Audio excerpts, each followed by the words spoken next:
లక్ష్మీదేవి ఎందుకు ఎప్పుడూ ఒక చోట ఉండదు? ఈ రహస్యం ఒక శాపంలో దాగి ఉంది. ఎందుకు లక్ష్మీదేవి ఎప్పటికీ ఒక చోట నిలవదు? ఎందుకు జ్ఞానం అందరికీ లభించదు? ఈ పురాణ కథలో సమాధానం ఉంది. ఒకసారి బ్రహ్మదేవుడు ఒక మహాయజ్ఞం నిర్వహించాడు. యజ్ఞపత్నిగా సరస్వతీ దేవి కూర్చుంటుందని అందరూ భావించారు. కాని బ్రహ్మదేవుడు ధనసంపద అవసరం కనుక లక్ష్మీదేవి కూర్చుంటే యజ్ఞం విజయవంతం అవుతుంది అని నిర్ణయించాడు. ఈ విషయం విని సరస్వతీ దేవి కోపంతో లక్ష్మీదేవిని శపించింది. నువ్వు ఎప్పటికీ ఒక చోట నిలవవు, ఎవరూ నిన్ను శాశ్వతంగా పొందలేరు. లక్ష్మీదేవి కూడా ప్రతిశపం పెట్టింది.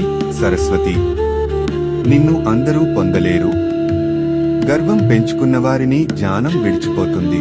అప్పటి నుండి సంపద, జ్ఞానం రెండు కూడా స్థిరంగా ఉండవు.